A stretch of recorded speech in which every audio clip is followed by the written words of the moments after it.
श्रीमान ओम प्रकाश मीलू पमरी पंडोली सरपंच साहब, हमारे यहाँ के प्रधान खिपर साहब, हमारे लुधियाना से पधारे साहिबजान, हमारे कमल चौहान, जिनके लिए मैं कहूंगा कि युवा दिलों की धड़कन और युवा व्यक्तित्व के धनी अगर जुझारूपन किसी को देखना है तो कमल चौहान जी जैसा हो जाए तो पंजाब आपका आसमान पर पहुंच जाए, ये मैं बड़े विश्वास के साथ कहना चाहता हूं। क्योंकि जीवन में पशु पक्षी जानवर ये सब लोग इस अपनी जिंदगी में अपने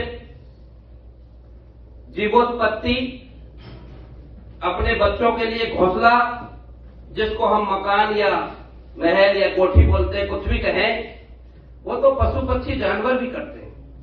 अगर हमको इंसान का जन्म दिया है भगवान ने, मालिक ने, तो अगर हमको उस इंसान के जन्म में उनसे कुछ अलग करके दिखाना है, क्योंकि जीव जंतु पशु पक्षी भी अपने बच्चों के लिए पालन भी करते हैं, जीवोत्पत्ति भी करते हैं और उसके बाद में उनका अपना उनके लिए घर भी बनाते हैं, घोंसले भी बनाते हैं, सब कुछ करते हैं। लेकिन हम जन्मे हैं जिस कौम में, अगर उस कौम के लिए भी हमने हमारी जिंदगी में सही पूर्ण रूप से कुछ काम करने का और किया तो सही मायने में वो सफल इंसान इस जिंदगी में जा पाया अपने जीवन के लिए। क्योंकि ये अखिल भारतीय गुर्जर महासभा 1908 की संस्था है। ये जम्मू कश्मीर से लेके कन्याकुमारी, आसाम से लेके गुजरात और ऐसे महान पुरुषों की ये समाज है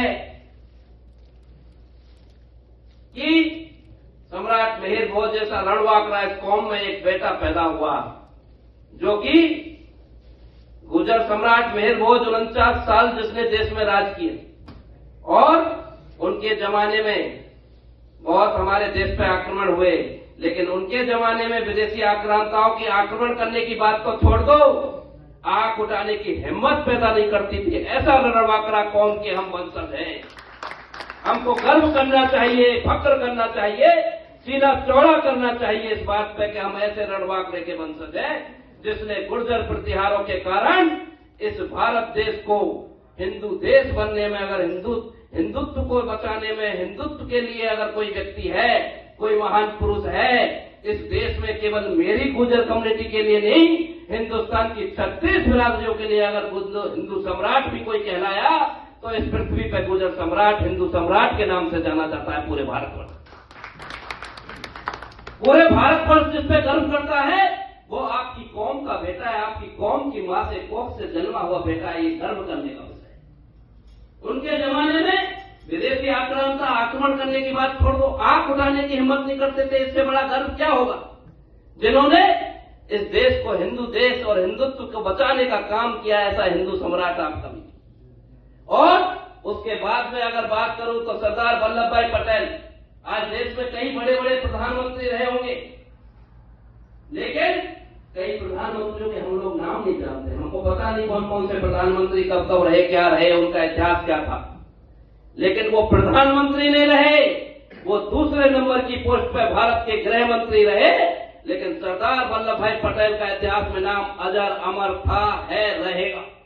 कि जिनको प्रधानमंत्री को कोई याद नहीं करता है, लेकिन वो गृह मंत्री होते हुए उनको सरदार वल्लभ भाई पटेल को भगवान की तरह अगर 36 कौम देश की पूछती है तो वो भी आपकी कम्युनिटी से संबंध रखता है।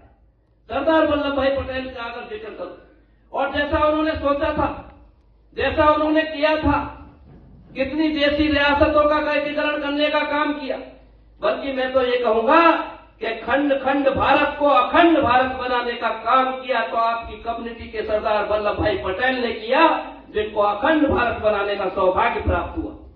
और मैं उनसे प्रेरणा लेके, मैंने राजस्थान के शासन में 15 साल मुख्यमंत्री, कैबिनेट मंत्री, शासन सचिवालय में काबीना मंत्रियों को एडवाइजर OSDPS के रूप में काम किया।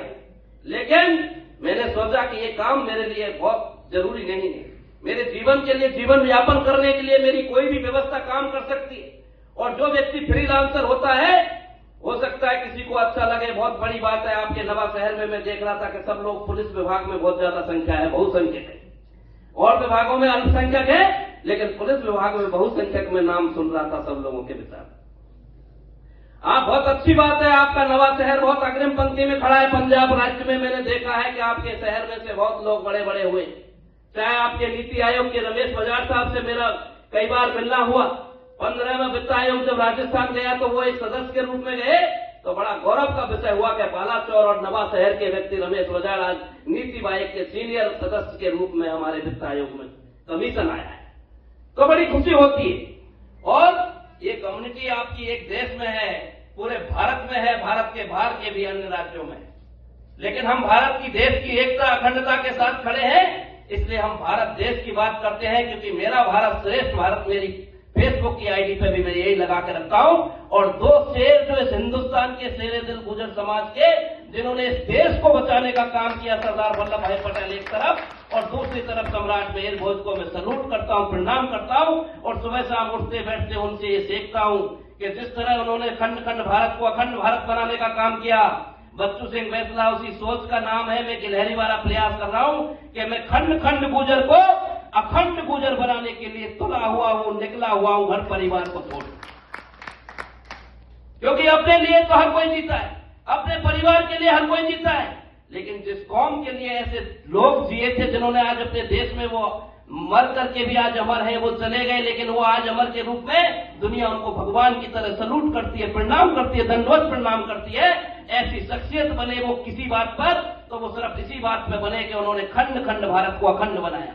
मैं खंड खंड गुर्जर को अखंड बनाने के लिए जम्मू कश्मीर से कन्याकुमारी, आसाम से गुजरात तक हर प्रदेश की राजधानी नहीं, उस प्रदेश की जिले और तहसील, तालुका और गांव तक जाने का सौभाग्य मुझे प्राप्त हुआ है। जब कोरोना में देश गुजर रहा था, उस कोरोना के टाइम मुझे कई लोग मेरे हितैषी बोलते थे, अरे भाई आपके भी बीवी बच्चे हैं, परिवार है, आप कुछ हो जाएगा तो क्या करोगे।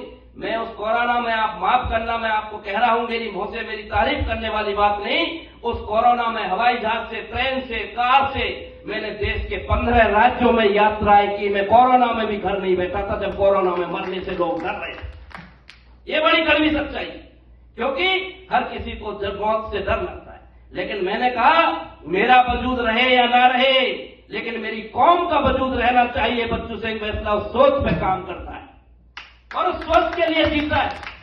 जिंदगी में आएंगे चले जाएंगे, पद बहुत बड़े आएंगे जाएंगे, राजनीति में भी व्यक्ति किसी भी पद पे आएगा, लेकिन समाज की जाजम परमानेंट थी, है और रहेगी। और कौम की जाजम से बड़ा कभी भी व्यक्ति कोई जिंदगी में इस दुनिया में नहीं हो सकता है।